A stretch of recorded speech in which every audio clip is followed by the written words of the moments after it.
Hallo alle miteinander, hier ist die Carmen und ich freue mich heute ein Video für euch aufzunehmen für die German Dance Organisation GDO. Ich dachte mir, ich werde diese Klasse heute auf Englisch unterrichten, weil bestimmt einige vielleicht zuschauen möchten, die vielleicht auch die Information verstehen möchten und vielleicht ist Englisch da etwas einfacher. So, welcome everybody to this short little class for the GDO German Dance Organization. It's my pleasure to give you a little insight of what I'm teaching and what I'm all about. I'm Carmen and I'm happy to be here for you today. So as you know, this is a short class. It's a 15-minute one-point lecture where I'm going to give you a few things I find important, and the chosen dance for today I have decided to lecture on is the Jive. And the reason why I've decided to do the Jive is because I think Jive is a very, very, very neglected dance. It's probably not a dance that women in general maybe lecture a lot on or get to teach a lot, because it's maybe more of a presumed male dance, or a lot of male teachers tend to teach it more. And I wanted to share a little bit my journey and love-hate affair with the Jive, and how I think diligence and practice and love to maybe understand something better actually will be able to change a dance from hate to love, or at least to like.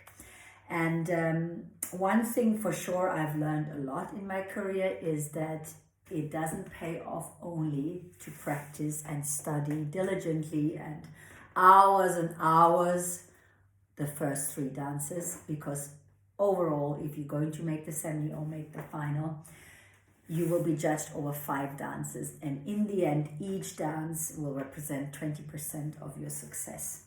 And needless to say, many times we did win because of the last 2 dances, or the last dance, namely the Jive. And had we not given as much focus and time and love and care, maybe this wouldn't have happened. So it doesn't matter, you invest maybe 80% to the rumba and 0% to the Jive, in the end they count the same. So therefore I wanted to give you a little bit more of an insight of why I didn't like Jive and why now I absolutely love Jive. So Jive is a dance, when I started, which I was given more or less zero information. Exactly what I was just making the point. We were inspired to practice all the other dances. We had group classes on all of the other dances. We had to practice the other dances. And then when it came to the Jive, it was more of a, well, let's do the finals and let's remember the choreography. And it was sort of encouraged to just put a lot of energy in, and we should grab our skirts and pump our legs and make them go. And I never enjoyed that, because I never could understand how technique was so involved and so precise and so, it came out of my eyeballs and my ears in the rumba and the samba, where to learn the bounce and the different actions. And in the rumba, instead you have a toe, swivel, and in the Jive, it was more or less like, no, just keep going. And I thought, it can't be right. And I didn't enjoy it. My legs didn't look good. I didn't enjoy that. I never heard any sort of information on potentially having a body action, because I thought, okay, I'm in Latin, wouldn't that be nice to do some body action? So overall, I felt really juvenile. I was an amateur when I started dancing. I felt really like a child. And it didn't suit me, because originally, I'm a rumba dancer. So I felt very rumba-esque, and I didn't quite enjoy all of that kicking and flicking around. So fasting forward, then of course, I partnered together with Brian, and it is one of his favorite dances. Samba, I guess, is his absolute favorite, but Jive is a close one. And from never practicing Jive, or very rarely practicing Jive, now I was faced with, we gotta practice Jive every day. I was like, okay. And so there was a challenge. And of course, by merely actually giving this dance some time, as in practicing every day, it got better just by that. I still didn't like it much because it still was sort of weak on the information. So I said, I need to get more hold of some more detailed information, because I just don't understand of how I can feel this Latin lady and feel all this rhythm I have in the samba and all this beauty in the rumba and all of that, and then in the jive I don't understand of how actually I can get more of the same in there, basically. And then I was given some really fabulous information, and the very first information which actually I think changed my attitude to jive a lot, and where I was able to actually find a niche for myself, or a niche for a female in the jive, because I never felt it attractive that the legs should sort of fly and open up as much maybe as the man would do or enjoy to do. And my teacher said to me, because I was going for it, and I was, and Brian was going more like, wow, he goes more, I clearly need to go more. So it was it kept escalating, and he said, you're not enjoying it. I said, no, because I just feel so clumsy and feel so really ugly, really. And then he said, but what is it you don't like? I said, I just don't feel I can compete with him. And then he said, well, why would you? I said, well, I have to dance next to him, so I have to put the effort in the same way, the same amount. I have to do the same, because otherwise I look bad. And he said, why? Why wouldn't you do, when he maybe kicks high, to kick low? Why would you not do, if he does something in that energy, why would you not do it in your energy? And why wouldn't it be nice that there is a man and a woman dancing together? And I was like, absolutely. Remembering that my absolute favorite topic in Latin American dancing is actually partnering. So that opened up a whole new avenue for me, because suddenly I was introduced this whole, I can be the woman. I don't have to kick my legs up in the same way as he does. I can do, of course, the technique wouldn't change, and of course I would have to do more body and all of that, but I don't have to look the same or be the same. And in fact, it is so much better as a couple if I embody the female part and how a woman would interpret or dance this step or dance the action. So that was the first groundbreaking information for me as a female dancer in the jive.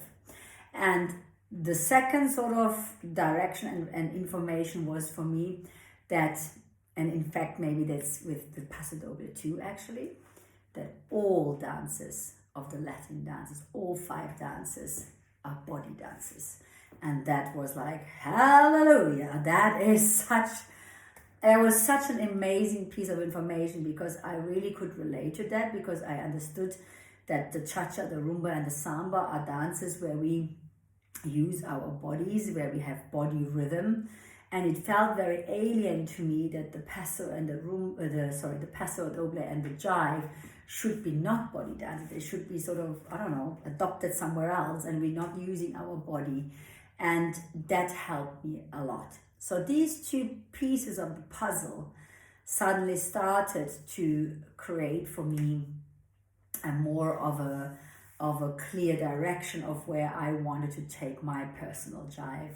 And partnering is also, of course, what Brian enjoys to do, and then the element of putting real partnering into the jive. And I don't mean choreographed partnering, I actually mean partnering where I am fulfilling a direction, or Brian is learning how to use his shaping lead, or how to use his body to indicate a change or a rhythm change or a direction change, and practice that. I think that was a major change for me in the jive. And so from that point forward, it was 2 dances we used to practice in the practice as basic dances, as on top of then, of course, putting elements into the choreography and all of this. But it was the rumba in those days when we used to practice, it was an assembly, and who know in those days, whoever practiced knows that every practice started with a rumba, and it was always a little bit more rumba because we were warming up, and we would always start with the basic rumba, where we would start maybe warming up ourselves and then do a basic amalgamation where actually we're not just going through patterns of the same steps, but where we actually are warming up the skill of partnering, where Brian would lead and I would follow. And now just to throw that in as well a little bit about lead and follow, I feel there is a real misinterpretation and misunderstanding about these two words, because every time I ask the question, it's funny actually, so I'm going to ask you a question and give you a moment time to think about it. Who do you think is more important in the material of understanding lead and follow? Make a choice. Is it him? Is it she? Her? Or are we equal? And I swear to God, most of the time, I would say probably 90%, which makes me a little sad, 90% all women in the lesson would say the man. And funny enough, probably 95% of all men would say it's equal. So that's kind of funny, because it means that the women actually underrate themselves, where the men put them actually equal.